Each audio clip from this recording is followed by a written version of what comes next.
The retail apocalypse continues to reshape America's commercial landscape as we move deeper into 2025. What once seemed like isolated closures has evolved into a full-blown transformation of how Americans shop. Today, I'm going to walk you through 15 major retailers that are shutting their doors forever, examining why these once thriving businesses couldn't survive in today's market, and what it means for consumers, employees, and the economy at large. The perfect storm of e-commerce dominance, changing consumer preferences, supply chain disruptions, and the lingering effects of the pandemic has pushed many retailers past the breaking point. While some managed to adapt and thrive in this new environment, others found themselves unable to evolve quickly enough. Let's start with Bed Bath & Beyond, a retailer that once dominated the HomeGoods space.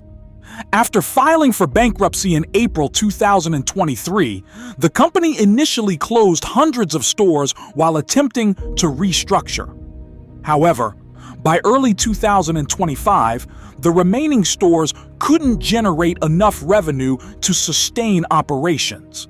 The final 120 locations will close by the end of the year, marking the end of a retailer that was a staple in American shopping centers for over 50 years. What went wrong? Bed Bath & Beyond failed to effectively compete with Amazon and other online retailers, maintained an outdated inventory management system, and couldn't shake its reliance on those famous 20% off coupons that ultimately eroded profit margins. Next up is Tuesday Morning, the discount home goods retailer that filed for its second bankruptcy in 3 years in 2023. Despite attempts to restructure and find a buyer, the company announced in 2025 that it would liquidate all remaining stores. Tuesday Morning's business model of offering discounted home decor and seasonal items simply couldn't compete with TJ Maxx, HomeGoods, and online marketplaces. The company's inability to develop a robust e-commerce platform proved fatal in a market where consumers increasingly expect omni-channel shopping experiences. Party City, once the go-to destination for celebrations, is another casualty of the retail apocalypse. After filing for Chapter 11 bankruptcy, in 2023, the company initially closed about 30 stores and restructured its debt. However, continued pressure from discount retailers like Dollar Tree and online competitors like Amazon forced the company to announce in 2025 that it would close all remaining stores by the end of the year. The pandemic dealt a severe blow to a business centered around gatherings and celebrations, and Party City never fully recovered. JCPenney has been on life support for years, and that life support is finally being removed. Despite emerging from bankruptcy in 2020 under new ownership by mall operators Simon Property Group and Brookfield Property Partners, the department store chain continued to struggle with declining foot traffic and sales. In 2025, the company announced it would close all remaining stores by the end of the year, ending a 123-year run in American retail. JCPenney's demise reflects broader challenges facing department stores, which have struggled to differentiate themselves and attract younger shoppers in an increasingly digital marketplace. Express, the mall-based fashion retailer, is another victim of changing shopping habits. After years of declining sales and multiple attempts at rebranding, Express filed for bankruptcy in 2025 and announced it would close all stores. The company's focus on workwear became less relevant as remote work became more common, and its attempts to pivot to casual wear came too late to save the business. Express also struggled with high mall lease costs as foot traffic continued to decline across shopping centers nationwide. GameStop, despite its brief moment in the spotlight during the 2021 meme stock frenzy, couldn't overcome the fundamental challenges to its business model. As gaming has shifted increasingly to digital downloads and streaming services, the need for physical game discs has plummeted. After multiple rounds of store closures and attempts to pivot to e-commerce under investor Ryan Cohen, GameStop announced in 2025 that it would close all remaining stores by year's end. The company's brief stock market fame couldn't change the reality that its core business was becoming obsolete. Big Lots, the discount retailer known for closeout merchandise, is another casualty of the competitive retail landscape. After years of declining sales and failed attempts to reposition itself, Big Lots filed for bankruptcy in 2025 and announced plans to close all stores. The company couldn't effectively compete with dollar stores, Walmart, and Amazon, particularly as inflation squeezed its core middle-income customer base. Big Lots' strategy of offering a mix of furniture, seasonal items, and groceries ultimately created an unfocused shopping experience that failed to resonate with consumers seeking either convenience or specialized expertise. Rite Aid, one of America's largest pharmacy chains, is shutting down after years of financial struggles. The company filed for bankruptcy in 2023, initially planning to close about a third of its stores. However, continued pressure from competitors like CVS and Walgreens, along with mounting debt and legal liabilities related to opioid lawsuits, forced Rite Aid to announce in 2025 that it would close all remaining locations. Most pharmacy operations will be sold to competitors, but the Rite Aid brand will disappear from American retail. Joann Fabrics and Crafts, the specialty retailer for crafting enthusiasts, is another victim of the retail apocalypse.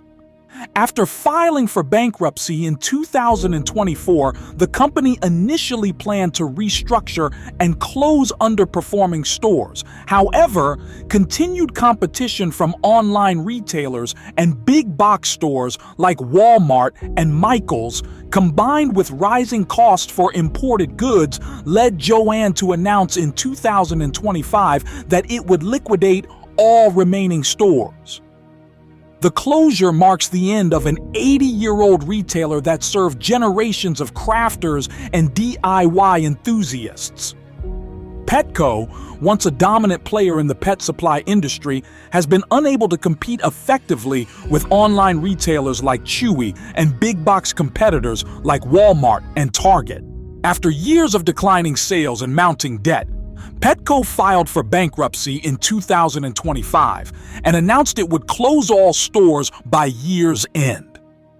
The company's attempts to differentiate itself through pet services like grooming and veterinary care weren't enough to offset the convenience and pricing advantages offered by online competitors. 99-cents only stores, the California-based discount retailer, announced in 2024 that it would close all 371 of its locations across California, Texas, Arizona, and Nevada. The chain, which had been in operation since 1982, struggled with inflation that made its dollar price point unsustainable. Unlike competitors Dollar Tree and Dollar General, which raised prices or diversified their offerings, 99-cents only stores couldn't find a viable path forward in an environment where few items could actually be profitably sold for 99 cents. Office Depot and Office Max, which merged in 2013, are shutting down all remaining retail locations as parent company ODP Corporation pivots to focus on B2B services. The rise of remote work initially boosted sales of home office equipment, but as the market became saturated and competition from Amazon and Staples intensified, the retail side of the business became unsustainable. The company announced in 2025 that all stores would close by the end of the year, though the brands will continue to exist online. Neiman Marcus, the luxury department store chain that emerged from bankruptcy in 2020, is closing its doors permanently. Despite attempts to cater to wealthy shoppers who remained resilient during economic downturns, the company couldn't overcome the broader shift away from department store shopping. In 2025, Neiman Marcus announced it would close all stores by the end of the year. The luxury retail space has increasingly moved online or to branded boutiques, leaving little room for traditional department store models, even at the high end.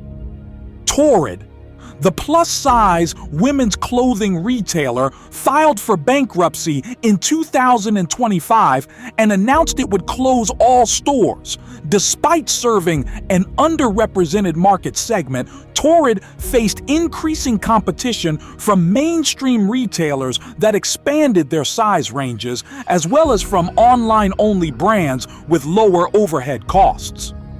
The company's mall-based strategy became increasingly untenable as foot traffic declined and lease costs remained high.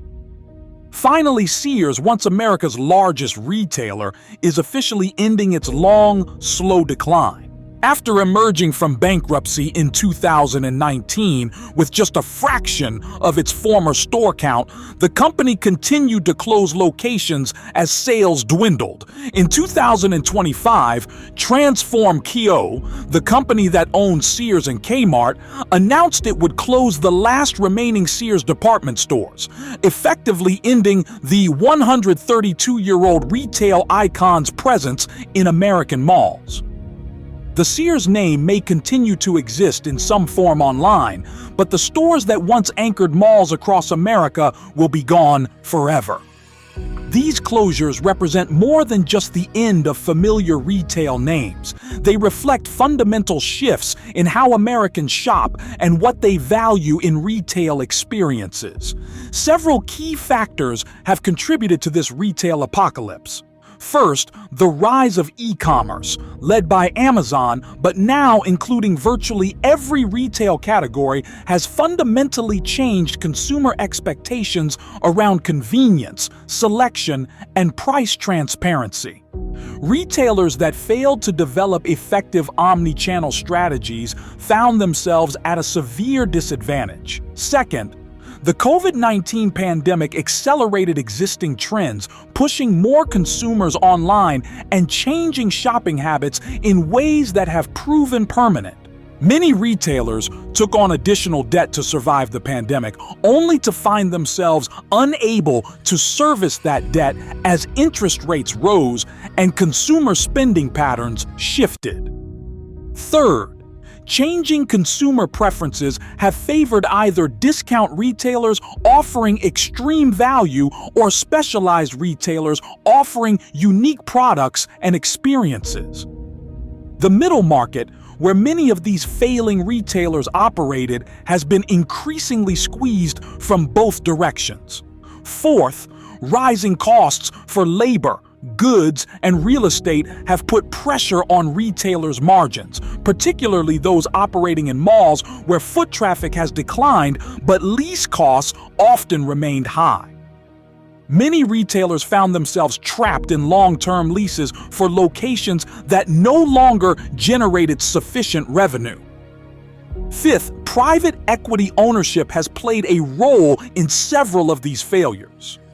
Retailers acquired by private equity firms often took on significant debt as part of these deals, leaving them with little financial flexibility to invest in necessary transformations or weather economic downturns. The impact of these closures extends far beyond the companies themselves. Approximately 200,000 retail workers will lose their jobs as these 15 retailers shut down, adding to the more than 800,000 retail jobs that have disappeared since 2018. Many of these workers are in areas where comparable employment opportunities are limited, particularly for those without college degrees. Commercial real estate is another casualty of this retail apocalypse. Mall owners and shopping center developers face increasing vacancy rates, with few retailers looking to expand their physical footprints. Some malls are being repurposed as mixed-use developments, healthcare facilities, or distribution centers, but many will simply be demolished, fundamentally changing the landscape of American suburbs. Local tax bases will also feel the impact as retail properties lose value and sales tax revenues decline. Many municipalities that relied heavily on retail for their tax base are now facing difficult decisions about cutting services or raising taxes on remaining businesses and residents. However, it's not all doom and gloom in the retail sector. Some retailers have successfully adapted to the changing landscape. Target has thrived by investing in store renovations, developing effective omni-channel capabilities, and creating compelling private label brands. The company's strategy of using stores as fulfillment centers for online orders has proven particularly effective. TJX Companies, the parent of TJ Maxx, Marshalls, and HomeGoods, has continued to grow by offering a treasure hunt shopping experience that can't be easily replicated online.